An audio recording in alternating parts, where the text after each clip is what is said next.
On va passer à l'hyperview et j'accueille Estelle Hallyday, mesdames, messieurs.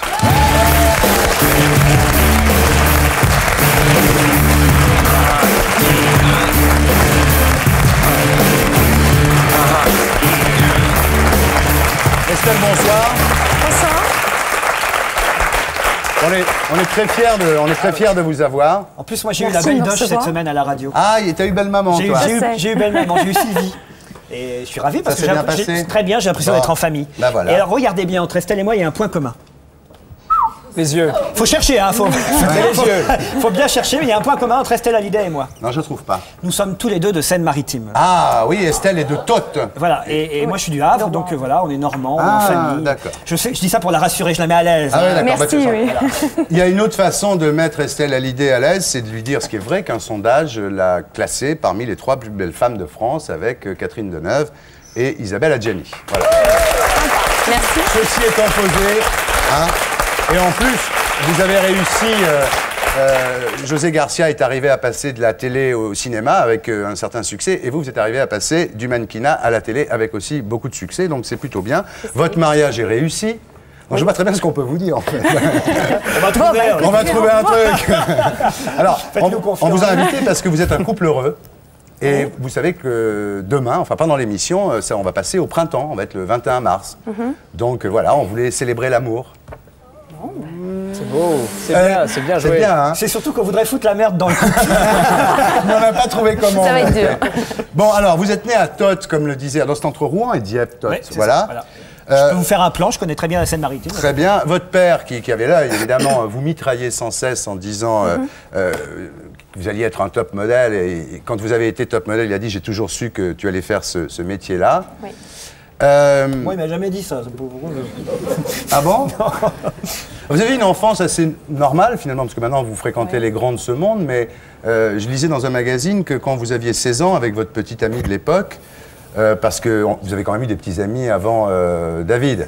Normal. Enfin, C'est pas Mireille tant Mathieu, mieux pour c'est lui. Estelle Hallyday. Ah, c'est pas Mireille Mathieu. Donc à l'époque, avec ce petit ami dont je ne citerai pas le prénom, parce que comme vous avez pu le remarquer, on est très très discret dans cette émission.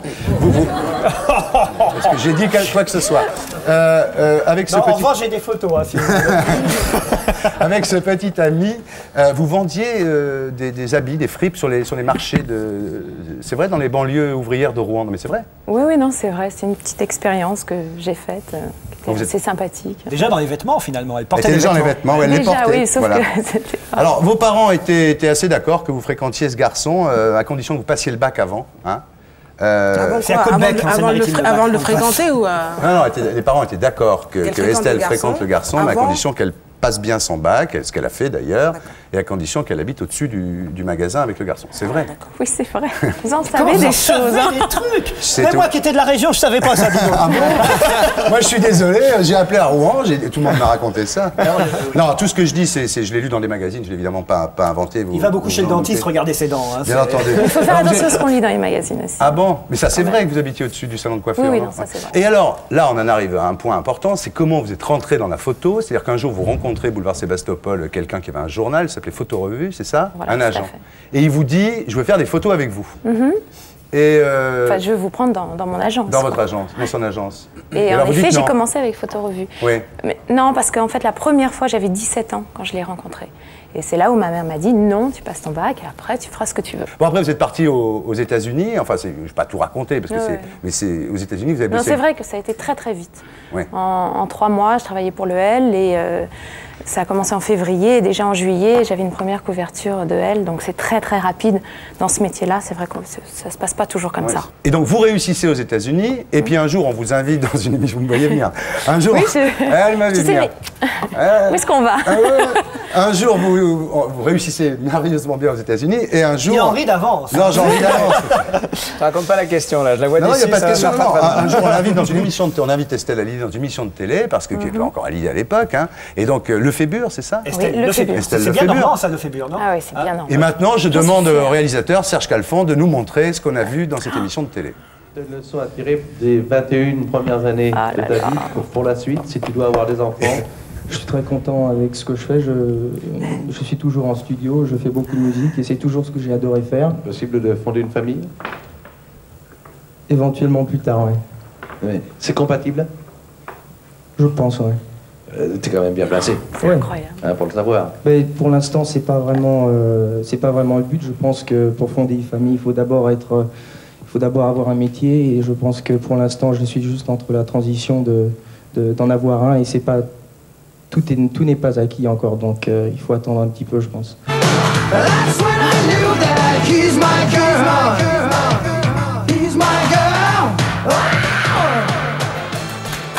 Voilà. Et c'est... Oui.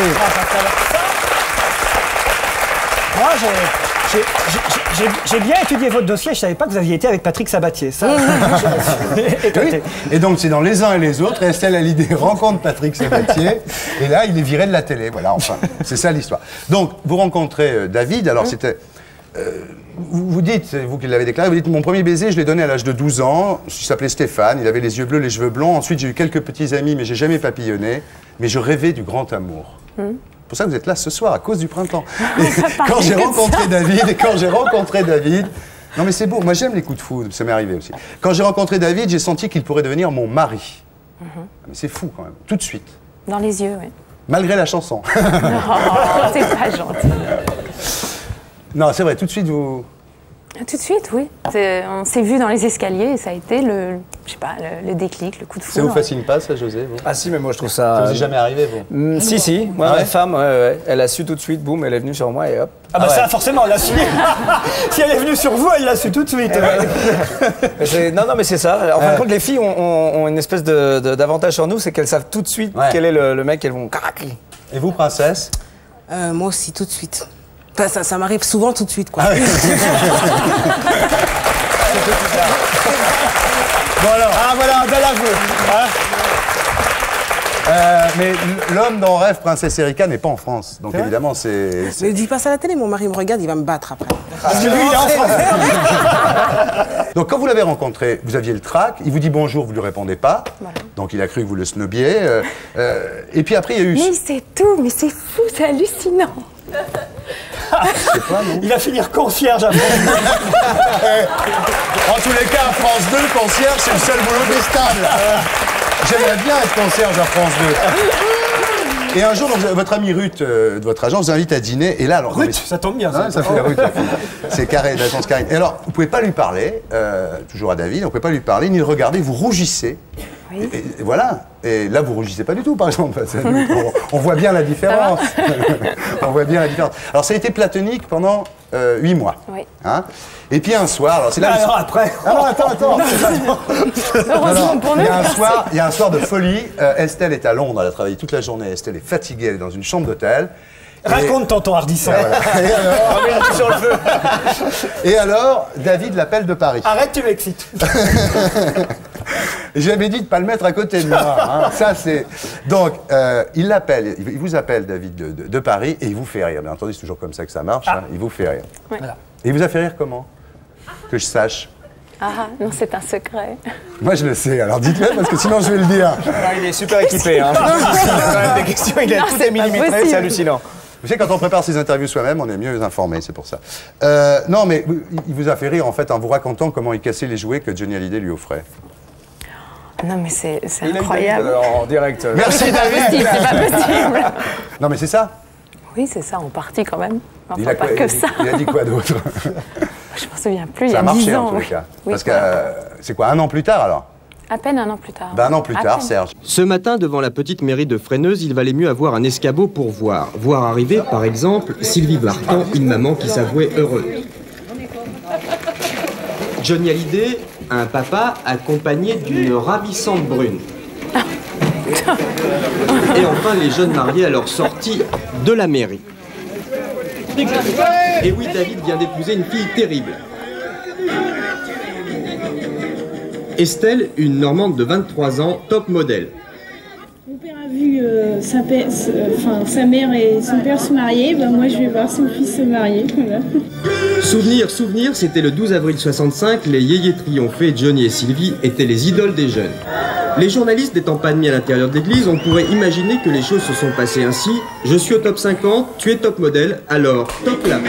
Voilà. Et ça fait combien? Ça fait 10 ans. 10 ans sans un nuage. Sans un nuage, parce que s'il y a des nuages, elle va pas nous le dire ici. Non, non, non. Moi, je le sais, Non, on en je a vais parlé pas le avant. dire, parce que- On en a parlé dans les loges et Estelle m'a dit, il n'y a pas de problème. Donc, moi, Aucun problème Aucun avec toi. problème. À Non. cause des 3 C. À cause de la règle des 3 C. C'est quoi quoi Les 3 C. Communication, confiance et... qu'est-ce que j'ai dit Complicité. Complicité.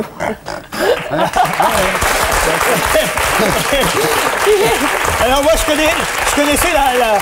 connaissais la règle des 4 C, communication, confiance, complicité. Après, il y a cocu qui vient très vite. C'est les 4 C, ça. C'est les 4 C, c'est pas pareil. Bon, maintenant, vous faites de la télé, donc, avec nos amis Jérôme Revon et Stéphane Gâteau, donc, un samedi soir chez Estelle. Ça se passe bien, non? Très bien. Vous avez fait combien la dernière fois? 26. 26, c'est bien, on applaudit. Attendez, 26 à 8h30. 26, c'est... Par le marché. Part de marché, c'est bien. Une émission comme celle-ci, ça va dans les combien? Ça va chercher dans les combien plutôt moins? Celle-ci, ça peut monter à 34. Hein. Ah bon, ça reste. ça peut monter à 34. Non, parce qu'à moins de 26, moi je me déplace. Bon, avant de passer à la suite, je voudrais qu'on regarde un extrait donc de samedi soir chez Estelle. Oh, Vous êtes bien là-dedans. Tout d'abord, bonjour. super En l'émission. tant qu'ancienne championne de natation synchronisée, je recherche à donner des cours de danse aquatique à de jeunes éphèbes norvégiens et suédois acceptés aussi. Oui. Désireux de modeler leur corps au fil des ondes. Je vous attends déjà, beau blondinet, au buste imberbe. Bien entendu, si tu es brun, avec une énorme personnalité, ça m'intéresse aussi.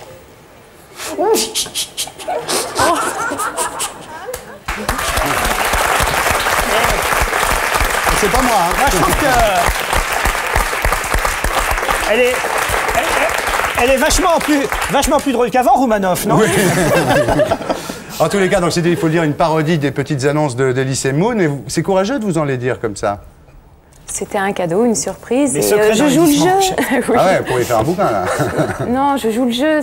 Dans l'émission, justement, c'est ce qu'on a envie de faire, d'avoir des petites choses comme ça, un peu différentes C'est très drôle, en des fait. autres Moi, je émissions de voudrais pas variété faire et ça. divertissement. C'est pas à peine. Bon, donc il faut dire que la prochaine émission est le 14 avril, hein, c'est ça? 17. 17 avril. Oui, samedi Vous savez 17. quand c'est vos émissions sur France 2? Oui. Ah, c'est bien. Non, non, je dis ça en fait. En fait, nous, c'est le 3. Voilà, nous, c'est le 3 avril. Je le sais cette fois. Ah merde, je note alors. Bon, alors, en ce moment, tout le monde parle de vous pour cette histoire d'Internet, là. Donc, je ne sais pas raconter l'affaire, comment vous l'avez vécu, comment... Je vais pas la raconter. Non, simplement, c'est vrai que il y a 2-3 petits points à mettre au clair. C'est que ces photos ont été d'abord des photos personnelles. Qu'on vous a volé. Qu'on m'a volé. J'avais 17 ans. Enfin bon, c'était vraiment, c'est pas du tout des photos de très non, des photos sur la plage, À poil. genre en string ou alors sans l'eau. Enfin, c'est des choses personnelles. Oui, en plus, c'est vraiment. Regarde, je les ai là. Donc, c'était pas les photos à but professionnel. On me les a volées et ensuite elle. Qui te les a volées? Un proche. En plus. Voilà. On ne dira pas le prénom parce qu'on ne dit pas de prénom dans cette Non, émission. non, non. Le nom de Et, famille, puis, alors. en plus, c'est mieux pas, c'est oublié. Mais c'est... Donc après, elles ont été vendues à un magazine que j'ai attaqué forcément, à un deuxième magazine que j'ai encore attaqué, et ensuite, on les a vues sur Internet. Vous avez demandé une amende parce que... D'abord, vous avez demandé au type qui a ce serveur m'enlève les Internet photos. de donner le nom du type qui vous avait mis ses photos sur Internet. Et lui, il n'a pas voulu le donner. Donc, il est resté le seul responsable et vous l'avez attaqué. Effectivement, vous n'êtes pas la main morte. Vous avez demandé Enfin, c'est pas 400 moi 000 qui balles. Mais c'est pas moi qui demande ça, ce sont les tribunaux, c'est Ouais. eux qui Elle les décident. reverse à une Vous association. croyez que c'est Voilà. le client qui Alors, c'est demande bien. le montant? Voilà, Non. non, heureusement, vous les versez, parce que ça, alors si vous ne l'aviez pas fait, je vous aurais demandé de le faire ce soir. Heureusement, voilà. ces 400 000 francs, vous les versez à une association qui pour s'appelle l'enfance. l'Enfant Bleu. Voilà. Qui est une association. Donc, attendez, si vous avez vous-même chez vous des photos d'Estelle, mettez-les sur Internet, c'est pour l'enfance maltraitée. Voilà, c'est ce que je voulais dire. Moi, je propose pour qu'elle soit tranquille. Oui, oui. Elle se déshabille ici ce soir. Voilà. Comme Et ça, on en elle parle peut bien aller Vous sur enregistrez Internet. chez vous la cassette, hein, et puis voilà, on n'en parle plus. Non, Qu'est-ce qui t'arrive, toi que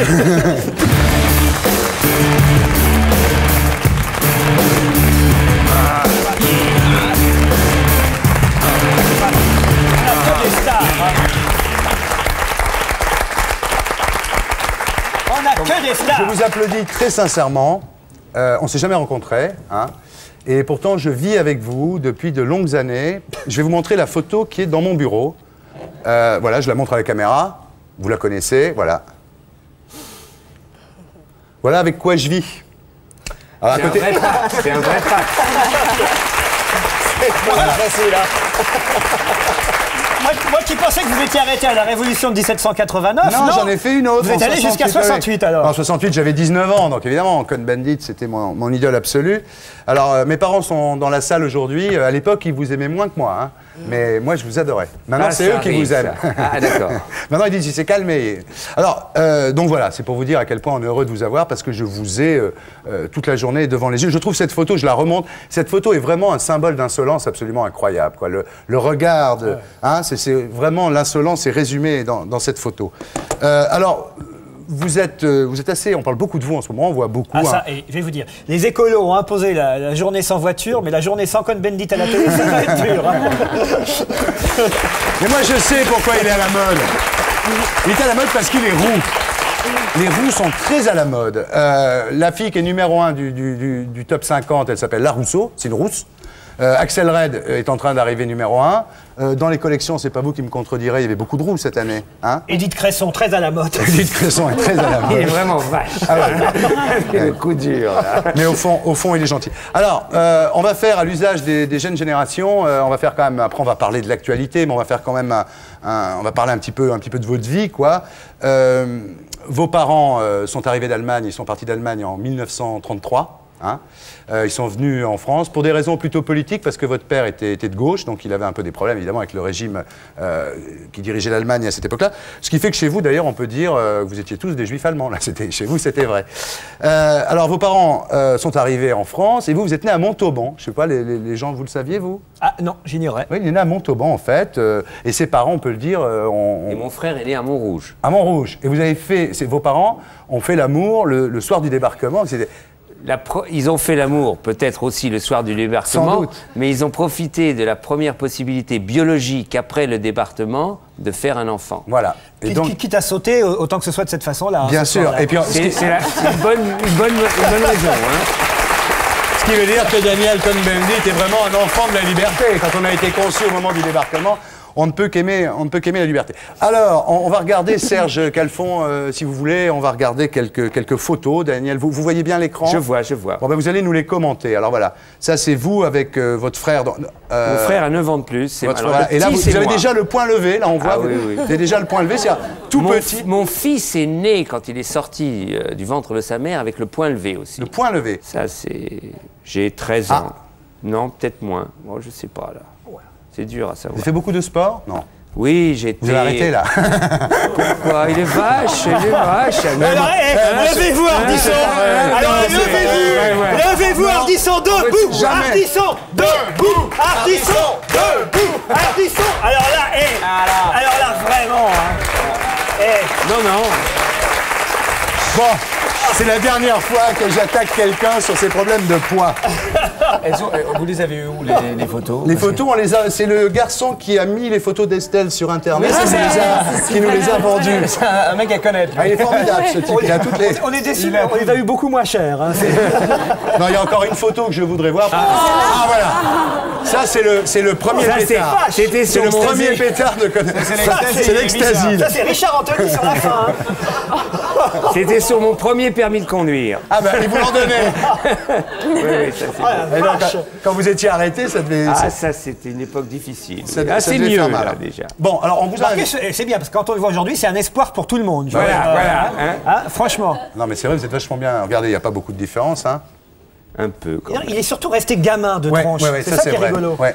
Ah, dites pas ça, je suis en campagne électorale, je vais être député et tout ça, et puis vous dites il est gamin, ça me coupe tout. Qui va aller voter pour un gamin? Je suis un homme sérieux, politique et tout. On a dit tout à l'heure à Estelle Hallyday qu'on l'avait invitée parce que le 21 mars, c'était le printemps et elle forme un couple parfait, comme vous le savez, ce qui nous désole absolument avec David Hallyday. Alors vous, on vous a invité... Mais ça peut s'arranger. Oui, elle a rougi. Elle a rougi. Elle a rougi. Je l'ai fait rougir. Je l'ai fait rire. Ouais.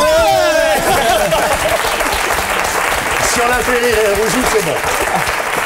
Bon, non, on vous a invité sérieusement. On vous a invité parce que, après-demain, c'est le 22 mars. Et le 22 mars, c'est votre anniversaire, puisque tout a commencé en 68. Le 22 mars... On va pas refaire l'histoire de 68. Ah, on va pas refaire l'histoire de 68. Non, parce que ça m'enferme dans la cage de 68. Mais attendez, mais pourquoi? C'est pour ça qu'on vous aime. Oh mais attendez, on va... Pitié, ça fait 30 ans. Mais justement, mais c'est pour ça. Maintenant, je vais vous dire, vous voulez... D'abord, il faut quand même dire une chose en 68 qui était drôle, c'est que... Parce que les gens le savent pas. Mais la vie a continué à être drôle après 68. Oui, mais quand même, quand vous avez voulu foutre le ministre de la Jeunesse et des Sports dans la piscine parce que les garçons n'avaient pas le droit d'aller dans la chambre des filles, c'était rigolo. C'est outrancier ce que vous dites. Nous n'avons jamais voulu le mettre dans la piscine. Je sais pas, c'est ce que l'histoire de France en dit. Non, l'histoire dit que nous avons interpellé le ministre parce qu'il a inauguré une piscine. Je ne sais d'ailleurs plus pourquoi. Oui. C'est pas important. Il cherchait des fonds, je sais pas. Oui. Non, mais le problème, il est là. Vous arrivez directement au problème. C'est-à-dire qu'en fait, je ne sais pas qui vous a dit qu'il fallait que vous deveniez un type, pas parler de 68, devenir un vrai sérieux, un médiateur, et plus un provocateur. Quel est l'institut de sondage qui vous a dit ça? À personne, non, c'est pas ça. C'est que... Là, vous des fois, des fois, c'est vrai que je provoque, mais j'ai l'impression comme ça qu'on veut me mettre dans une cage où il dit, ce type-là, quoi qu'il fasse, génétiquement, il provoque. Oui. Il y a Astérix, Obélix était tombé dans un grand bassin et il était fort comme un buffle. Ouais. Et moi, je suis tombé dans une bassine et je suis provocateur quoi que je fasse. Et c'est pas tout à fait ça. Mais non, mais c'est pour ça qu'on vous aime. Je comprends pas pourquoi vous voulez gommer ce côté-là. Non, je gomme. J'aurais du mal à gommer. Il ne faut pas s'enfermer là-dedans. Moi, je trouve que c'est normal. Merci. Ah oui, c'est comme vous avec trop de blabla.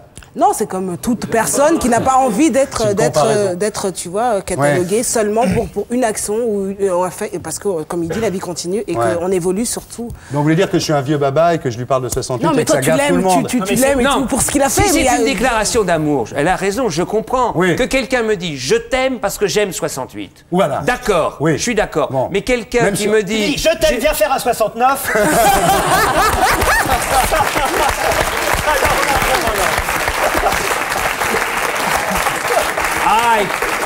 Moi, je trouve que le monde est moderne et que je t'aime, viens faire un 69. On disait ça il y a 30 ans à la télé, tu passais plus jamais. C'est vrai. Marqué à la télé, plus jamais. Peut-être que je serai pas là dans 15 jours. C'est pas vrai. Mais si, on fera une grande manif. Bon, alors, on va voir ce que sont devenus vos amis de 68. Vous les voyez, là, Gesmar, Sauvageau, tout ça? Non, mais on n'est pas la génération Verdun. Ouais. Hein, on n'a pas fait la guerre de 14 ensemble. Mais c'est exactement pareil. Oui, mais c'est... Non, et justement, donc, j'ai des amis de l'époque, il y en a, mais c'est pas parce que j'étais à la télévision avec Alain Gesmar et avec Sauvageau, Jacques, qu'on était des grands copains. Ouais. On avait des rôles différents, mais je revois... Kouchner, vous êtes restés copains quand même. Oui, mais je l'ai connu après. Ah bah d'accord. Pierre médecin, c'est toujours utile. Hein, oui. Surtout quand il est ministre. Magnéto.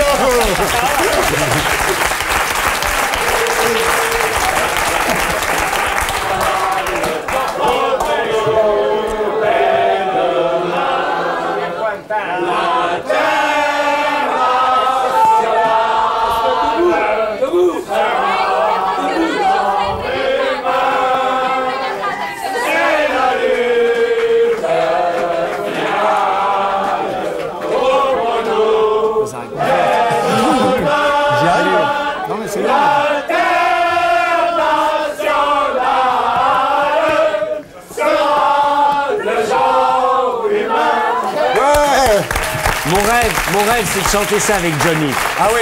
Avec Johnny. Bah, ça peut il avait fait la Marseillaise. Il a fait le chant des partisans. Il a fait le chant des partisans. Donc, avec Johnny, la Marseillaise, ça serait pas mal. Ça prouve qu'on peut être vert et mûr, en tout cas.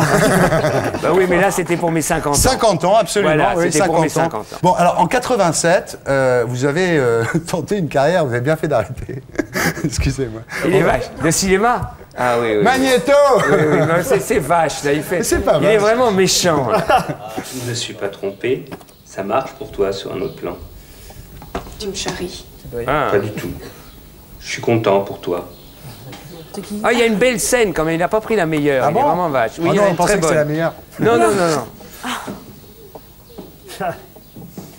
Ah bah oui, ça c'est le risque tapis, ça. C'est loin, Houston. Tu m'écriras. Je passerai te voir cet été. Ouais, bien sûr. Merzak Alouache. Hein? Ouais, Alouache, Merzak Alouache. Mais il y a une très belle scène dedans. Une seulement? Oui, une. Non, une de moi. Non, les deux jeunes sont très bien. Elle est très très bien. Non, je veux dire, pardon. Je peux pas accepter. C'est qui? C'est Valérie Caprisky ou quoi? C'est pour le voyage. Non. T'en fais pas pour le disque. Je l'enverrai à ta mère. Maintenant, mets ton pull. Je t'amène au métro.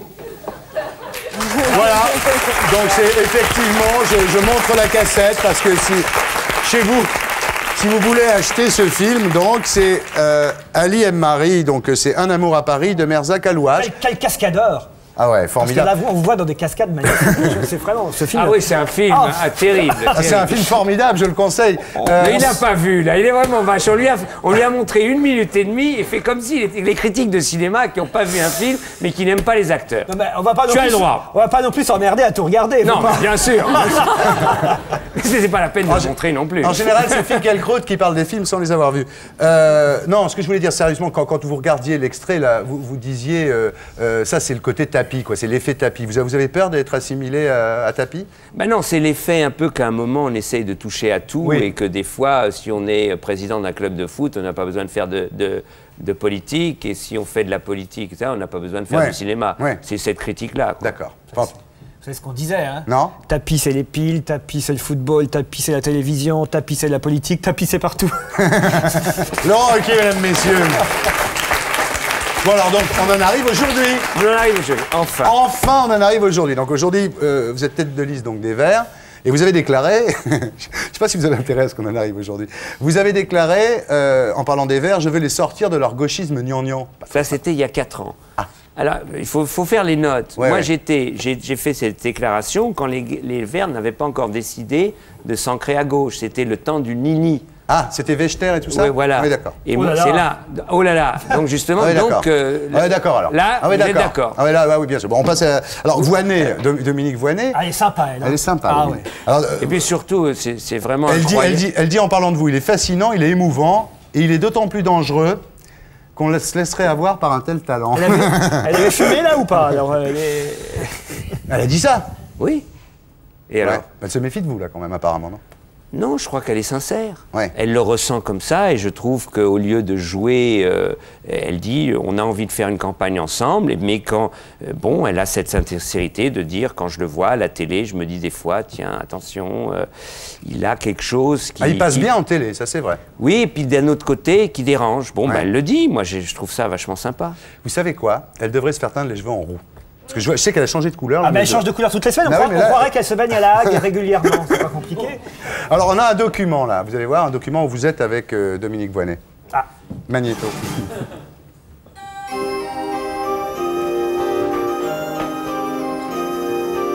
Ça, c'est Carl Zéro. Le vent souffle sur la scène des élections européennes. La provocation, il faut dire que c'est mon domaine. Dominique Voynet est venu me chercher. Les Verts ont décidé de mener ce combat pour le gagner. Pour vaincre le PC, Krivine et Laguiller. L'heure de la grande bataille a désormais sonné. À moi maintenant de défendre notre terre contre une armée de communistes prête à croiser le fer pour prendre les électeurs dont ils se croient propriétaires. J'exige les 32 heures et la sortie du nucléaire. Je vole au secours des sans-papiers, c'est vrai, je fais du zèle. Dominique me donne le soir des gorgées d'hydromel pour que je trouve la force de contredire Lionel et pour piquer les places de Dom et de Noël. Ce n'est pas la première fois pour moi que je pars au combat. J'espère en être digne et pas me planter ce coup-là. Dans la tribu de Dany, la vie dans la tribu. J'ai cru entendre les échos dans la tribu de Dany, la vie dans la tribu. Des chants de guerre, des écolos.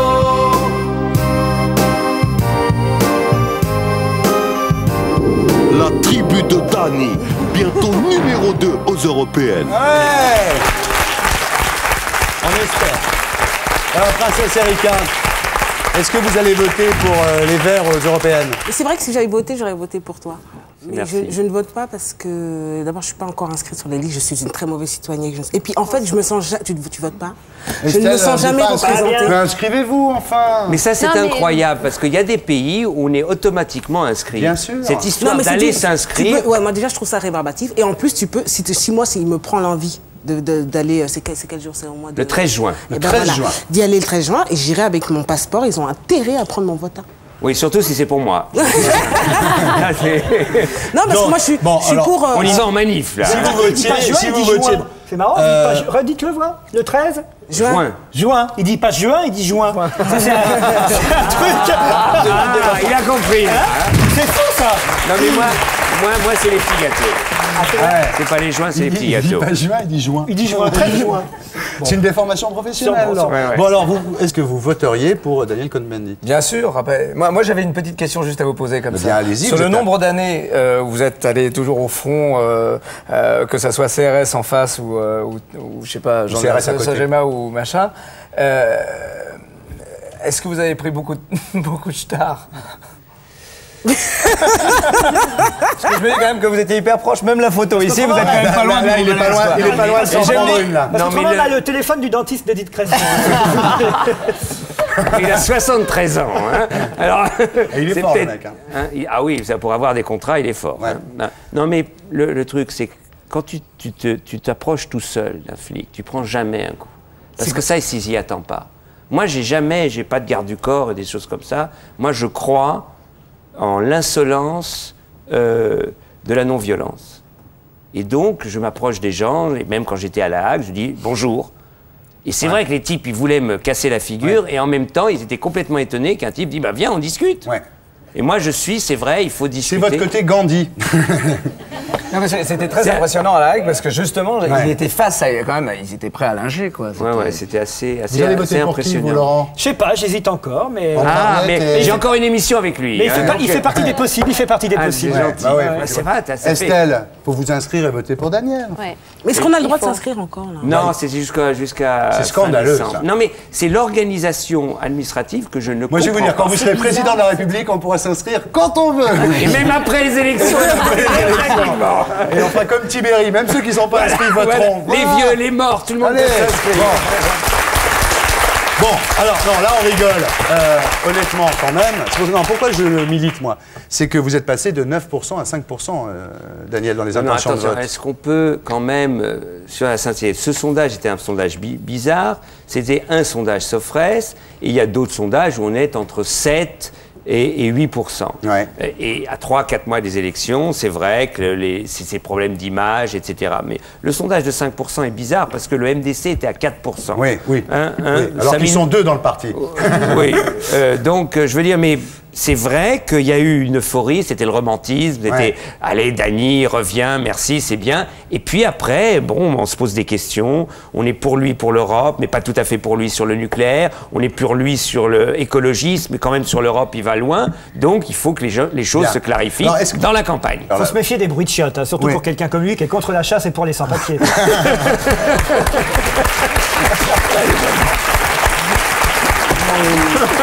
Ça c'est la meilleure. Je l'achète.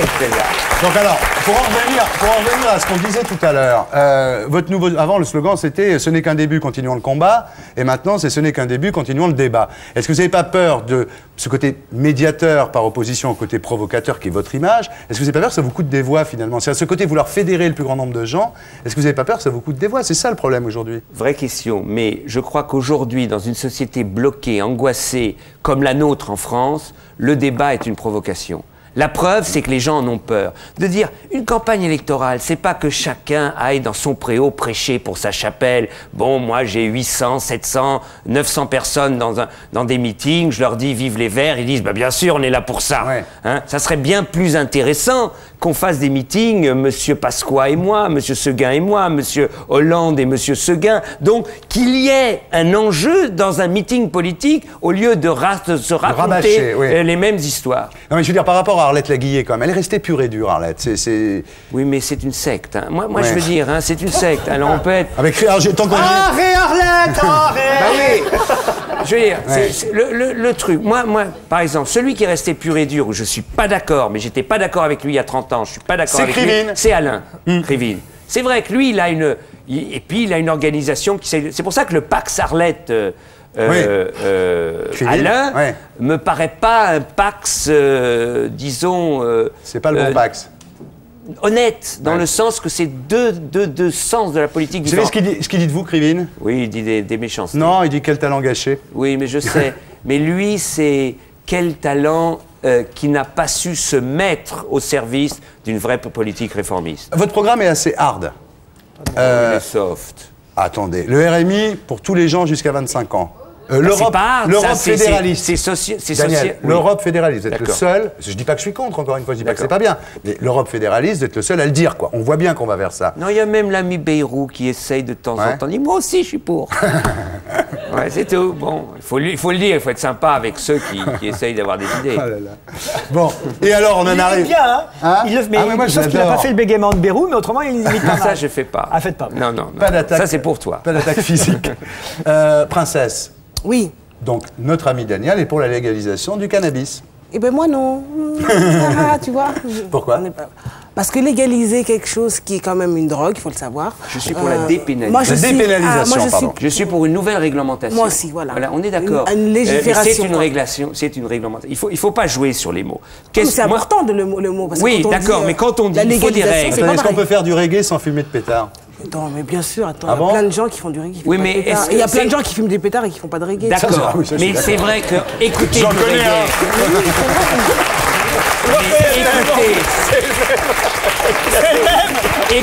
reggae. Écouter du reggae en ayant fumé, c'est aussi bien que de bien manger en buvant un verre de vin. Ah bah justement, c'est tout à fait. Ah bah on est d'accord. Oui, attendez, mais ça, chacun Serge fait ce qui lui convient. Magnéto. L'avantage entre Bernard et moi, c'est que moi, je suis pas ministre. C'est parfois un avantage. Et donc, je l'ai dit tout à l'heure, il n'y a aucun problème. Le cannabis fait partie maintenant de la culture de jouissance en Europe. On aime ou on n'aime pas. Si on mange bien, on doit bien boire. Le problème, c'est qu'il ne faut pas conduire et boire. Il ne faut pas fumer et conduire. Super belle. Je peux quand même pas laisser passer ça. Il y a... enfin le ministre. Ah, vous êtes bien quand même. Bon, allez, merci beaucoup. Au revoir, Daniel.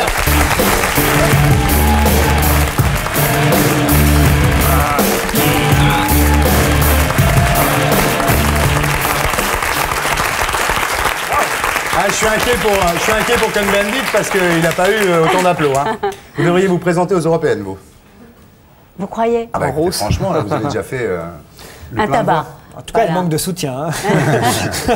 Elle manque pas de soutien. Non, je manque pas. Merci, Erika. Je manque pas de soutien. En tout cas, on voit. Ariane Dombal, quand on vous dit que vous êtes un petit peu trop sophistiqué, vous dites effectivement, je suis né sophistiqué, mais j'apprends le naturel. J'ai dit ça? Ouais. Peut-être. Pas mal. Vous avez du mal. Alors, mais c'est normal que vous soyez né sophistiqué pour tout un tas de raisons. D'abord parce que vous êtes la petite fille d'un ambassadeur, et ça c'est vrai que c'est quand même un peu la haute, quoi. Hein. Hein, un ambassadeur, oui. Un ambassadeur. C'est pas un Ricard. Hein, c'est les soirées de l'ambassadeur. Hein. Bon, alors ensuite vous vous appelez Sonnerie de Fromental. Là aussi c'est quand même un peu la haute, quoi. Oh, Ariel Sonnerie de Fromental. Ouais, ça j'ai vu. C'est génial. Hein. C'est dommage d'avoir enlevé parce que sonnerie c'est joli, c'est mieux qu'une cloche. Une sonnerie. C'est vrai. Surtout quand on a un corps de sirène. À qui le dites-vous? C'est vrai. Franchement. Ensuite vous êtes né au Mexique. Et quand vous êtes arrivé à Paris, vous avez été élevé par des vieilles dames très chic comme ça, et donc voilà, c'est pour ça que vous êtes comme ça en fait. Oui, enfin des vieilles dames, il s'agit surtout de ma grand-mère, que j'adore, et qui avait en effet 60 ans de plus que moi. Et c'est vrai que j'ai toujours eu une tendresse infinie pour les gens beaucoup plus âgés, et notamment pour les vieux. Ouais. J'ai ma chance alors. C'est vrai que les grands-mères sont souvent plus âgées que nous. Hein. Et voilà, je vous l'apprends ce soir, vous le découvrez ce soir. Bon, votre grand-mère s'appelait Abuelita. Je rends hommage à ma grand-mère et à toutes les grand-mères de France, car les gens âgés sont souvent les grands oubliés des sociétés. C'est vrai, vous avez raison.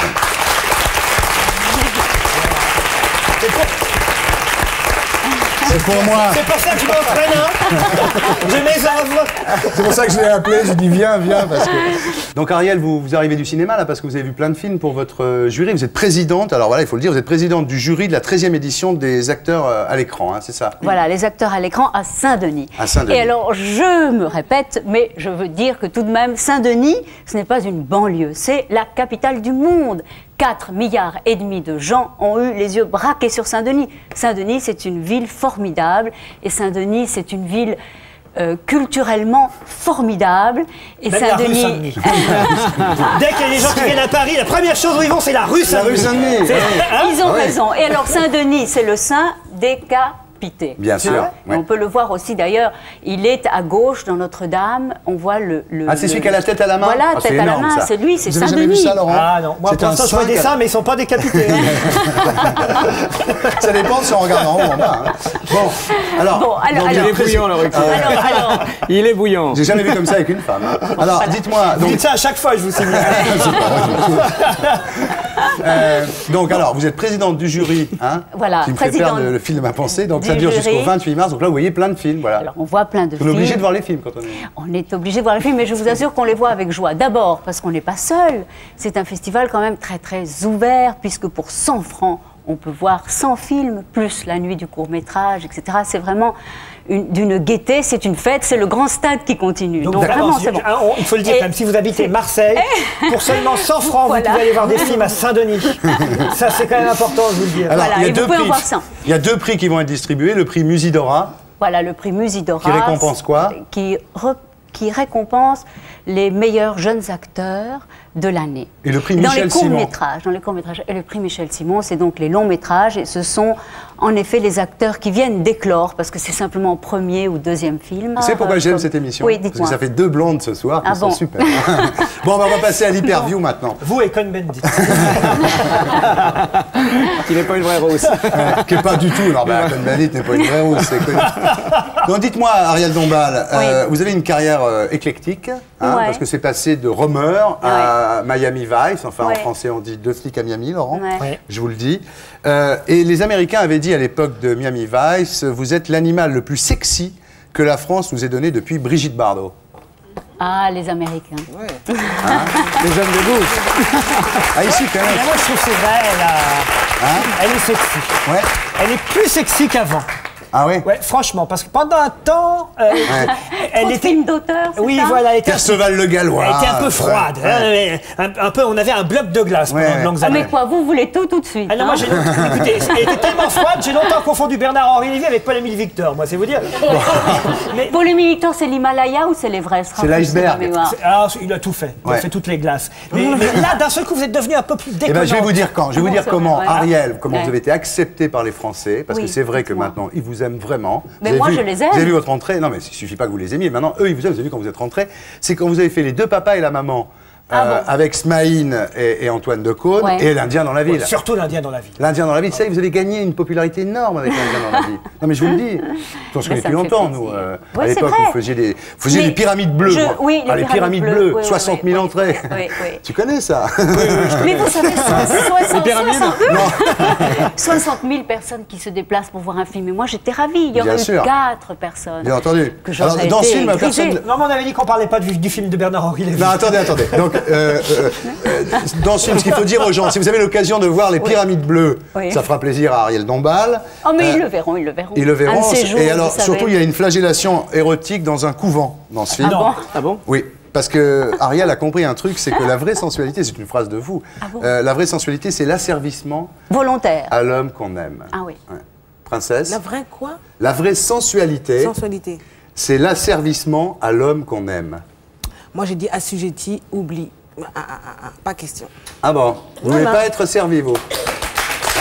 Après, mais chacun, tu vois. Oui, mais après vous vous plaignez après. Parce que moi, ce que je veux, c'est me plaindre. Alors, je veux pas tout de suite dire oui. Moi, je dis non. Après, je dis oui, mais au bout d'un moment, tu vois. Oui, c'est un petit peu le schéma classique. Oui, comme toutes les filles. Bon, on va passer, chers amis, chers ennemis, nous allons passer aux choses sérieuses. Vous êtes prêtes? Mais oui. Alors là, on va voir quelque chose de bien, Magnéto.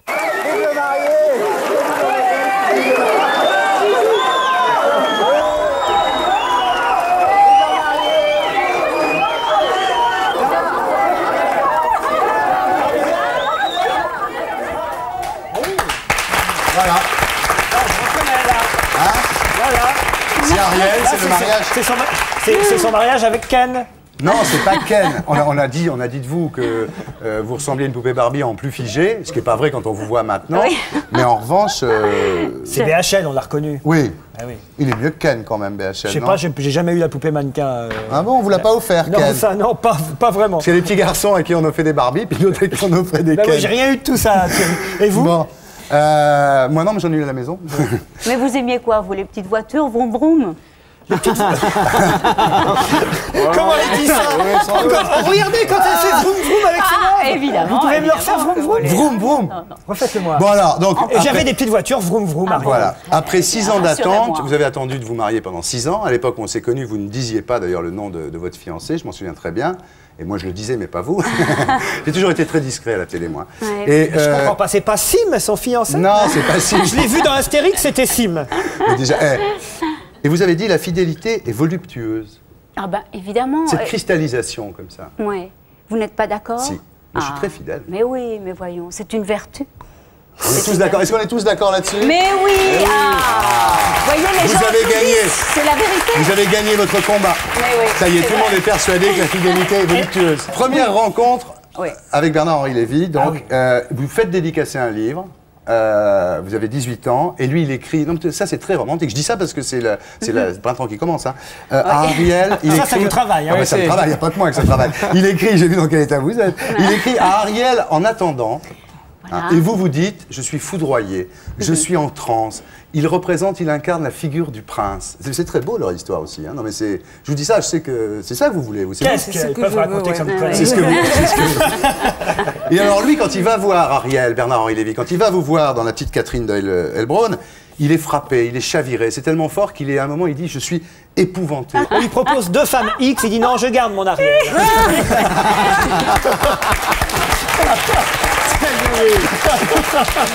Il garde le baril. Il garde le baril qui lave plus blanc que blanc. Et oui, est-ce que vous savez faire ça? Laver plus blanc parce que la blanc. poudre, c'est après. La poudre, c'est vous n'avez pas d'enfant avec ça? Donc, alors, je termine avec mon histoire. Donc, un jour, vous arrivez lui, il fonde SOS Racisme. Ah oui. Parce que c'est pas n'importe qui, Bernard-Henri Lévy. Il fonde SOS Racisme avec Marie Calter.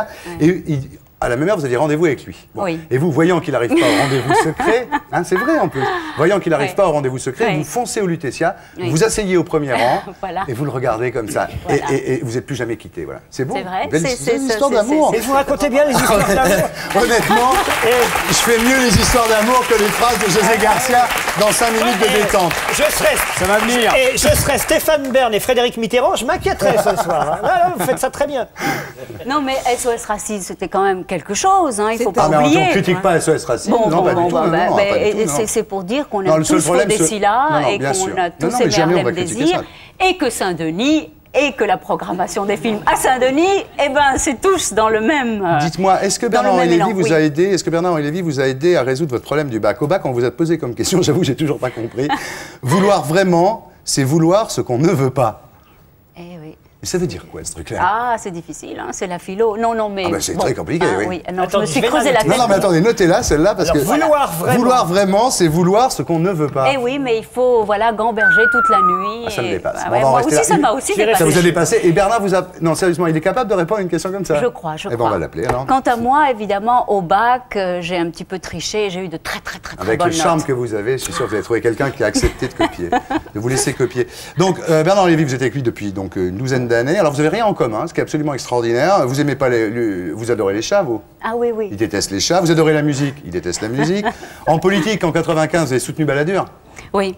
Bon. Ah bah lui, il est très fin de siècle, lui, alors. Balladur, hein. Et vous dites... Oui, j'ai dit 3 mots pour le journal Le Monde. Pourquoi mais c'est vrai que c'était J'ai dit qu'il avait l'esprit voltairien. Ah bah oui. C'est le soutenir d'une certaine manière. C'est vraiment un compliment, si je peux vous dire. Oui. Et alors, vous dites de Jospin que sa pensée poivre et sel vous plaît pas vraiment. Ça doit faire de la peine à Bernard-Henri Lévy, ça, quand même.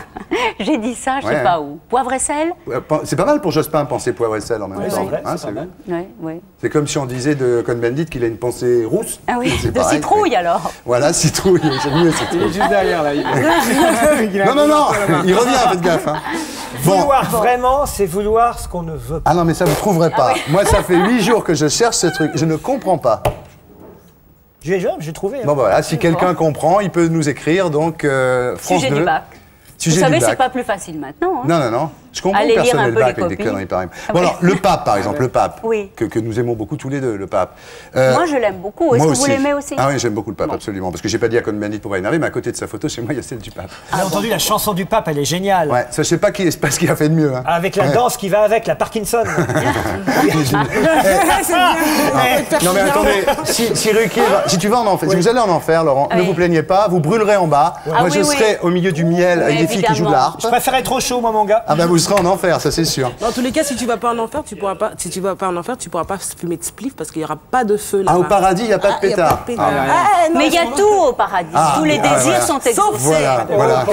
C'est en enfer ou c'est la damnation? N'oublions pas qu'il y a un enfer et un paradis. Ce qu'Ariel, pas du tout, ce qu'Ariel a compris en tous les cas, c'est qu'elle a besoin de la parole du pape pour pouvoir la transgresser. Vous avez compris la fonction érotique de la religion catholique. Oui, enfin j'ai compris. S'il n'y a pas de péché, il n'y a pas de plaisir. Mais enfin j'ai compris beaucoup de choses avec la religion catholique. Vous savez, je suis quand même d'un pays très catholique, le Mexique.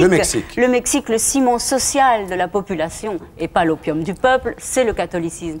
Et moi j'ai été catholique parce que quand je suis entrée dans les églises mexicaines, il y avait des chants, il y avait de la dévotion, il y avait quelque chose de transcendant.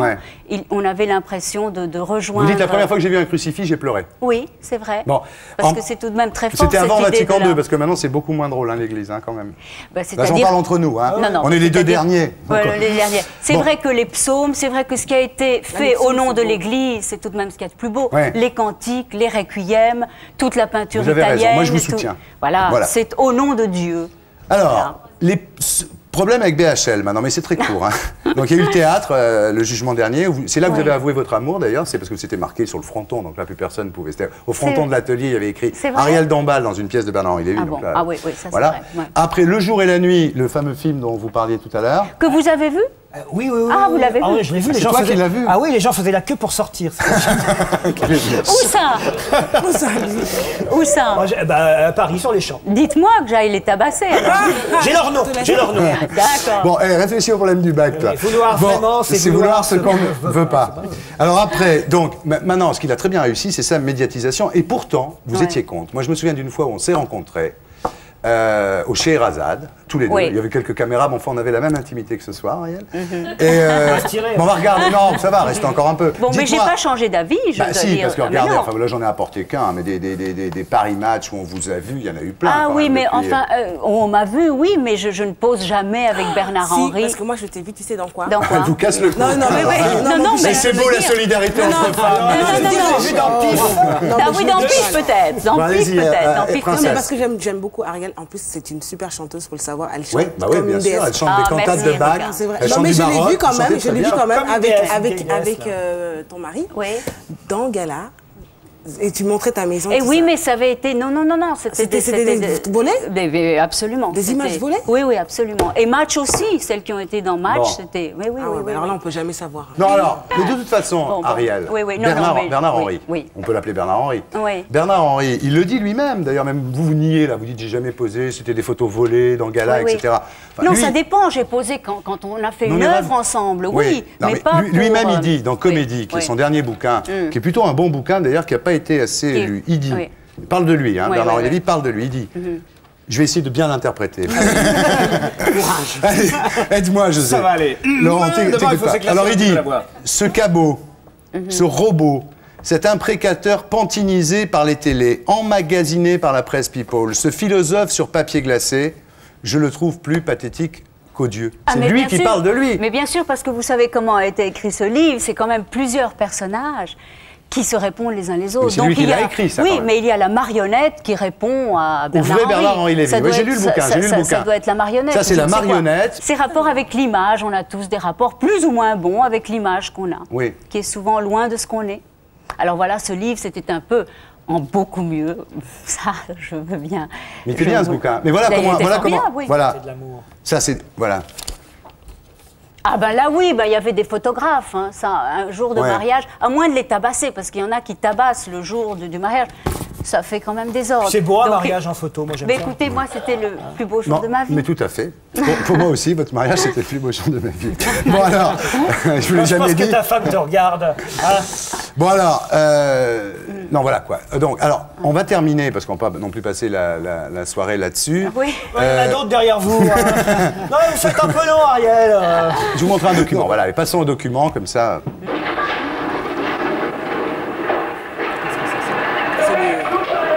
C'est quoi, c'est comme c'est le tarte à la crème.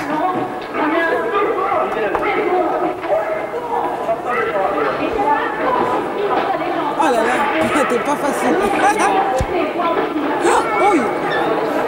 Bon, arrête avec ce journal.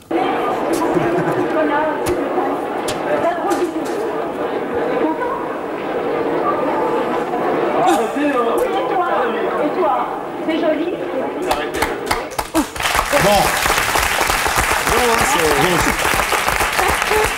Ce qu'il faut dire à nos amis téléspectateurs, c'est donc qu'il y a un Belge, c'est que les Belges sont les derniers surréalistes, les derniers burlesques, qui s'appelle Noël Godin, alias Le Gloupier. Oui, mais attendez, j'aimerais juste intervenir. Mais vous allez intervenir. Là, j'explique aux gens, excusez-moi, j'explique parce que tout le monde ne connaît pas, qui a donc jette des tartes à la crème sur les gens connus. Alors, il y a eu Sarkozy, il y a eu Bill Gates, il y a eu Patrick Bruel, il y a eu PPDA, il y a eu Toscan du Plantier, il y a eu Sevran. Il y a eu Jean-Luc Godard, il y a eu Marguerite Duras. Voilà, et Bernard-Henri Lévy. Voilà, non, je dis ça parce qu'on ne pense pas que ce soit un attentat pâtissier. Et ça nous arrive de recevoir des tartes, nous aussi, ici. Oui. Vous allez en recevoir une. J'ai expliqué que quand on fait l'interview, on met les gens, on les met pas à longueur de bras. Après, vous vous rapprochez. Après, vous rapprochez. Mais c'est pour ça que vous êtes là. Bon, vous avez dit Bernard-Henri a contracté une maladie de peau suite à l'entartrage. Non, je n'ai pas dit ça. Je pense que ce que j'ai dit, c'est que ce fameux entartreur qu'on prend pour le dernier entarteur, dernier des surréalistes, est un bon petit marchand qui vend ses photos des gens entartés, qui a tout son petit réseau parce qu'il n'est jamais seul, et que sa photo, il la vend à 40 000 francs à Paris Match, 60 000 francs à Voici et aux télévisions, etc. Et que c'est un petit commerce. Et que je n'ai pas envie de faire fructifier ce petit commerce de ce monsieur Gobin ou Golin. Godin. Voilà. Godin. Pas le maire de Marseille, c'est pas et que les tartes à la crème, ça peut être très très drôle, mais quand ça devient un petit commerce, c'est beaucoup moins drôle. C'est un peu répétitif en même temps, c'est vrai. Voilà. Vous êtes bonne, hein. Vous devriez faire de la politique. Non, mais...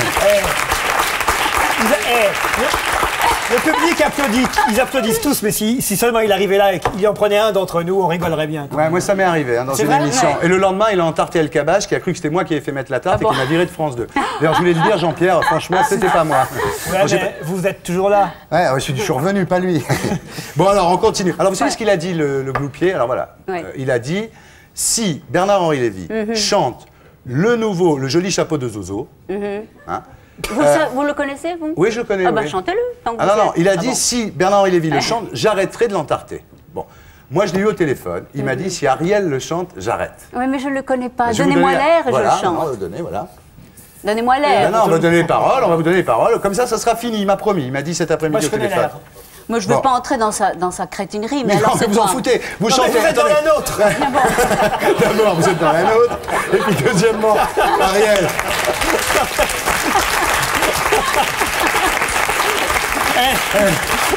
Non. Alors, vous regardez toujours France 2.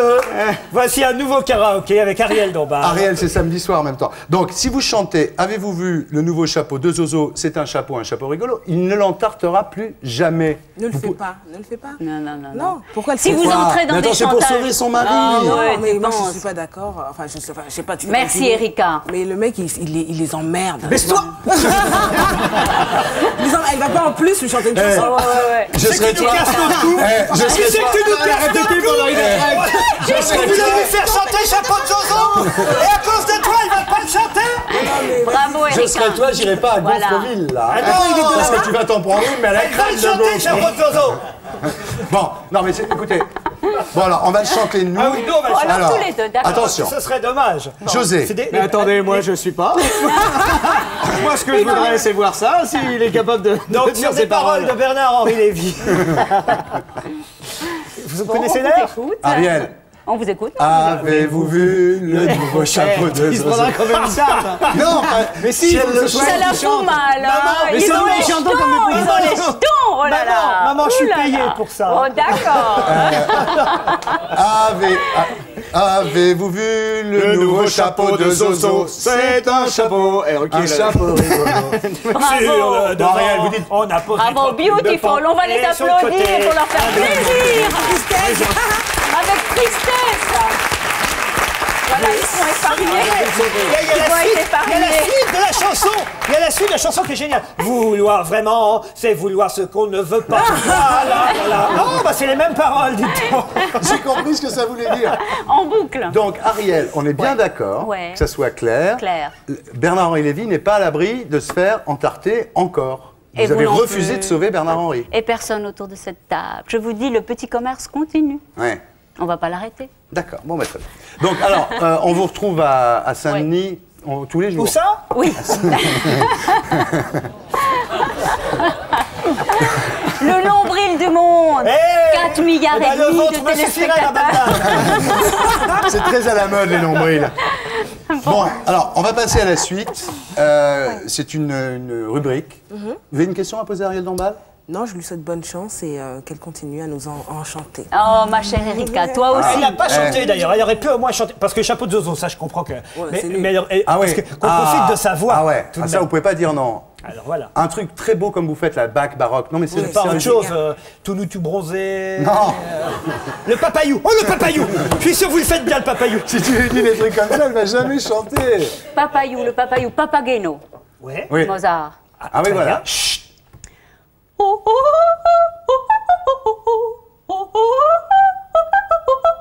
C'est ça. C'est joli.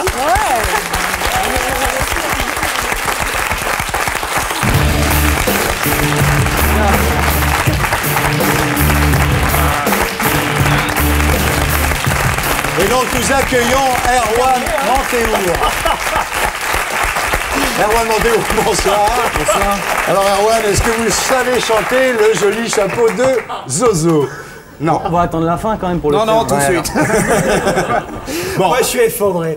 Moi, on m'avait dit que c'était une émission sérieuse. Ah ouais, mais on m'avait dit le service public, tu verras, c'est sérieux. Bon alors, Erwan Manteour, vous avez écrit un livre qui s'appelle Secret défonce. Hein Jeu de mots. Jeu de mots. Dirait Maître Capello. C'est publié chez Lattès. Vous avez décidé d'écrire ce livre quand vous avez rendu visite à un de vos anciens coéquipiers qui avait un cancer des testicules. Pour vous dire. En fait, ça s'est pas décidé exactement là. Ouais. Enfin, ça a aidé à votre décision d'écrire le livre. Bon. Ça a été l'électrochoc. Ouais. Ce livre s'est vendu en 4 semaines à 80 000 exemplaires. Donc c'est pour dire qu'il y a quelque chose dans le bouquin, parce que vous n'êtes pas un auteur très connu, il faut bien le dire. Beaucoup moins connu que Bernard-Henri Lévy. Oui. Hein il faut le dire. En même temps, votre livre se vend à 80 000 exemplaires en 4 semaines. Hein. C'est numéro 1 des ventes. Il faut dire qu'il y a de la coque à l'intérieur. Ouais. Il y a pas mal de dope dedans. Et il y a eu des pointes, c'est très étonnant, vous savez ce qui vous arrive, il y a eu des pointes à 6 000 exemplaires par jour. Oui, non, mais j'en ai bien conscience. Vous en avez conscience, c'est extrêmement rare. C'est après son passage dans l'émission à France Inter. Donc, est-ce que l'équipe en a parlé de votre bouquin? Est-ce que le journal L'équipe en a parlé? Oui, oui, ils en ont parlé parce qu'ils ont eu peur que le Canard en parle avant eux, parce qu'ils ne voulaient pas réagir là-dessus. Et donc, ils ont interprété mon comportement en disant que j'étais mégalo, mytho, que j'avais jamais été un bon coureur, en fait, que j'étais le tocard et que c'est Erwan Manteour qui a inventé le dopage, en fait. Oui, d'accord, ouais. Mais en même temps, c'est un peu compréhensible qu'ils vous aiment pas trop parce que le groupe qui possède le journal L'équipe et en même temps possède le Tour de France. Le groupe Amaury. Alors, vous dites sérieusement, dans ce bouquin, je me suis mis à poil pour qu'on découvre les coulisses du cyclisme. Et vous dites... c'est pas pour qu'on découvre les coulisses du cyclisme. C'est une démarche purement égoïste. C'était histoire d'évacuer quelque chose, de faire la paix avec moi-même. Si on l'apprend d'une manière psychanalytique, c'est... stop. Mais il y a 2 phrases de vous qui sont... Je vais pas les interpréter, je vous rassure. Hein. Il y a 2 phrases de vous qui sont... si j'avais lu ce livre à 15 ans, j'aurais jamais fait de compète. Ça, c'est une phrase. C'est bien, là. J'ai bien fait, là. Tu fais bien Gérard Ross. Ouais, j'ai du mal. Hein. Et alors, il y a une autre phrase de vous qui dit, à 20 ans, si on m'avait dit, si tu bois 1 litre de gasoil, tu gagneras le Tour de France, j'en aurais bu 2 pour en gagner 2. Ouais. Donc voilà 2 phrases qui s'opposent. Aujourd'hui, c'est quoi votre état d'esprit? Mon état d'esprit par rapport au dopage? Ouais. Non, pas par rapport au dopage, par rapport à ça. C'est-à-dire, d'un côté, vous étiez prêt à tout pour être champion, et de l'autre côté, en fait, quand vous avez vu ce que c'était champion, vous n'avez plus envie de le faire. C'est ça comme ta phrase, vouloir vraiment, c'est vouloir ce qu'on ne veut pas. Voilà l'explication. Ah, c'est l'explication. Ah, bravo, princesse. Mais ça, c'est un truc, on vous expliquera. Hein. On va pas rentrer là-dedans. J'ai pas encore suivi, j'arrive un peu en retard, évidemment. Tout va bien. Prévenez les mecs, là, prévenez. Bon, alors, votre carrière commence le 12 juillet 1984, quand votre frère Pierre-Henri Manteour gagne une étape du Tour de France. Donc là, vous avez 11 ans, vous décidez d'être champion.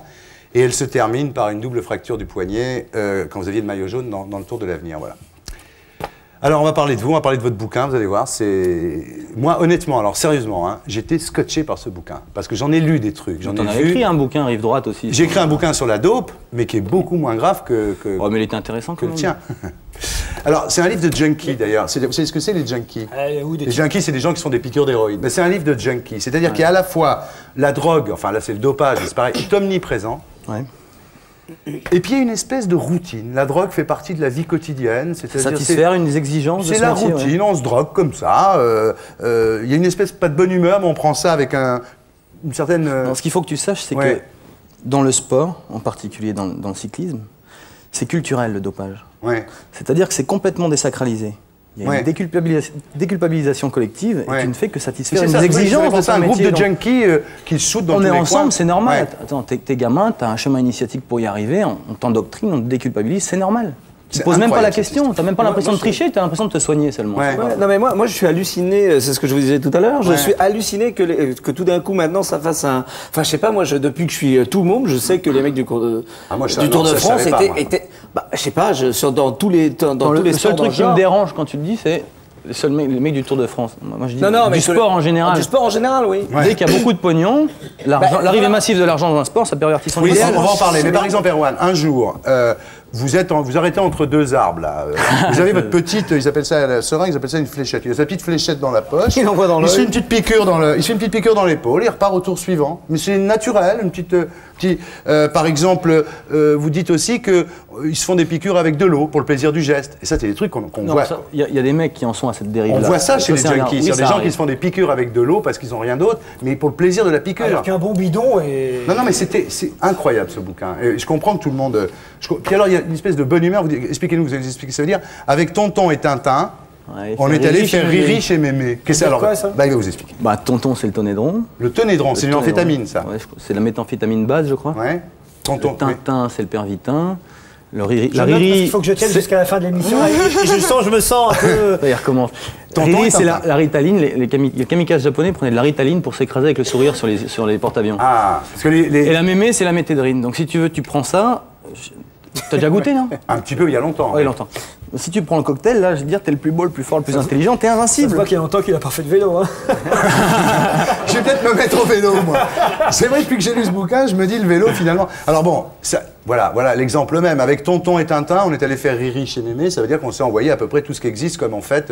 Juste pour le sport. Juste pour le sport. Mais avec ça c'est une autonomie de combien? Parce qu'on voit les mecs quand même tenir sur un Attends, faut quand même faire une précision. Pendant le Tour de France, on prend pas ça. Ouais. Pendant les coupes... Non, ça c'est dans les critériums. Ça, c'est le dopage bonne franquette, si tu veux. C'est ce qui fait plaisir. Si tu veux, tu peux la prendre d'une manière toxicomaniaque. Ouais. On aime bien ça. Ah oui, d'accord. C'est comme si tu fumes un gros pétard ou que tu vas te faire un ride, tu vas te dire, bah oui, mais il aime ça, mais non. Là, c'est le petit dopage tranquille. Ça, c'est le dopage sympa, parce qu'on arrive, il y a d'autres trucs. C'est le dopage issu du génie génétique, c'est les gros trucs. On va y arriver, Erwan, on va y arriver. Il y a les beaucoup plus grave. Il y a les corticoïdes. Bon, ça... T'en meurs pas des amphètes comme ça. Non, mais j'imagine que ça nourrit le muscle, que ça doit quand même... Non, c'est une hyperactivité cardiaque, émotionnelle... Il n'y a aucune raison pour... Enfin, ça fait pas plus avancer... Tu pédales avec le sourire, quoi. Il y a quand même un truc qui est drôle, c'est que Garcia, si tu veux, il dit rien pendant toute l'émission, puis là, on parle de dos.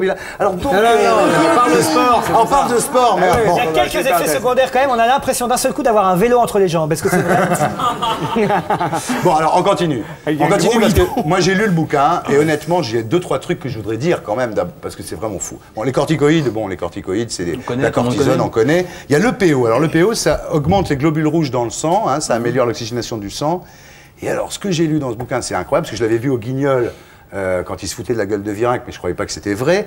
C'est que les mecs, ils ont pris ces trucs-là, là, que la nuit, ils sont obligés de faire des pompes pour pas que le sang se coagule. Non, ça, on en a parlé. Il paraît que c'est vraiment arrivé, mais depuis 7-8 ans, on a des montres cardiaques, c'était très haut en hématocrit. Donc depuis 2 ans, c'est plus valable. Vous avez des sport testeurs, c'est ça? Voilà, le sport testeur. Ah, si tu descends en dessous de 25 pulsations minutes, ça fait bip, bip, bip, bip, tu te réveilles. Et ça te réveille. Parce que l'augmentation du rythme cardiaque. Parce qu'ils sont obligés d'avoir des anticoagulants et des vasodilatateurs sanguins sur la table de nuit. Ah non, mais c'est fou cette histoire. Alors, il y a le pot belge. C'est con, c'est qu'on devient belge, il va dire Ruquier, tu vois. Il a déjà fait. C'est pour ça que je ne dis rien. Non, il dit rien, non, parce que le pot belge, il faut quand même voir ce qu'il y a dans le pot belge. Hein. Il y a, je le dis, j'ai vu ça dans son cas. Il y a des frites.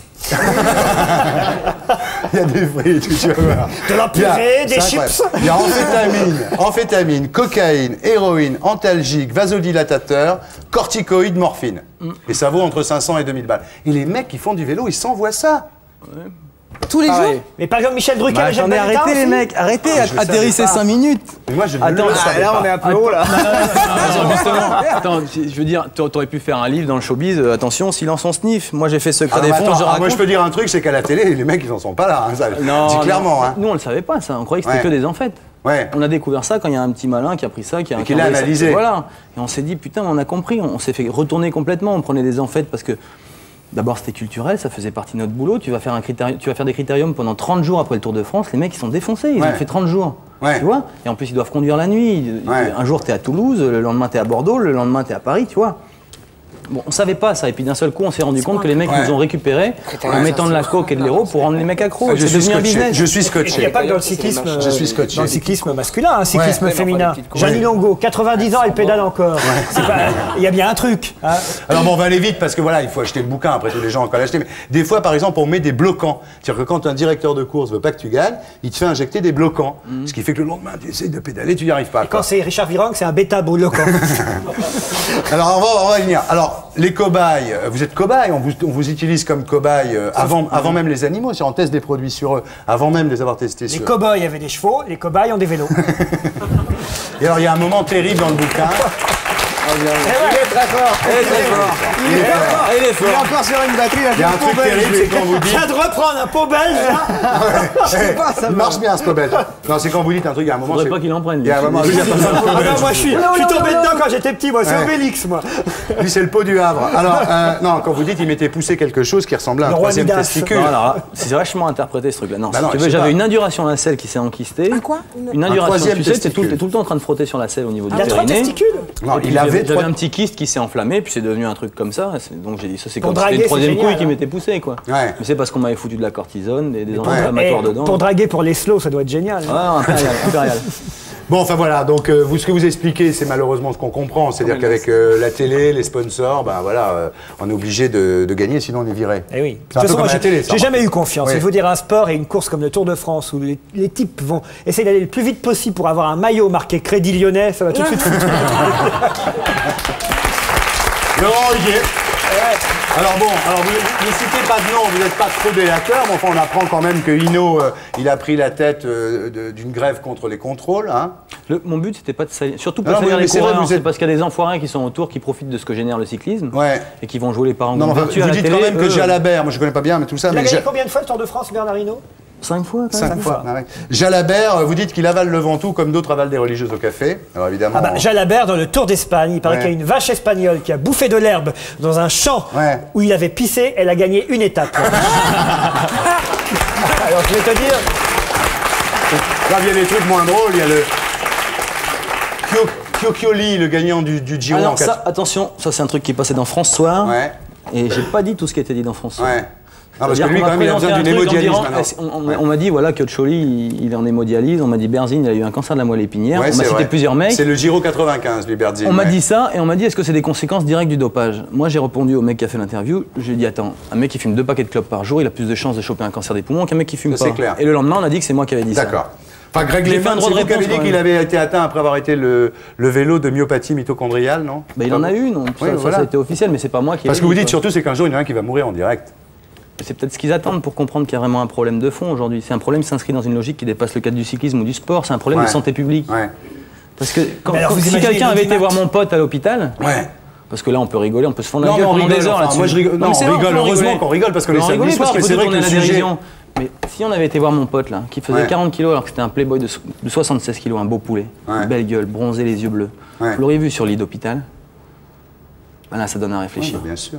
Alors ce que vous dites, alors ce qui n'est pas du tout rassurant dans votre bouquin, Erwan, c'est que c'est pareil dans tous les sports. Un jour, vous êtes allé chez un dottore en Italie, et là vous dites les amateurs de records peuvent abandonner leurs illusions parce que vous avez vu des gens de tous les sports. Et même vous dites qu'en dehors du sport, les gens qui prennent, la France est le plus grand consommateur mondial de tranquillisants. Hein. Oui. Donc tout le alors Prozac, du Viagra, Prozac, etc. Ah, le Viagra, c'est pour être meilleur grimpeur chez les coureurs. Du coup de l'utérus, ouais, d'accord.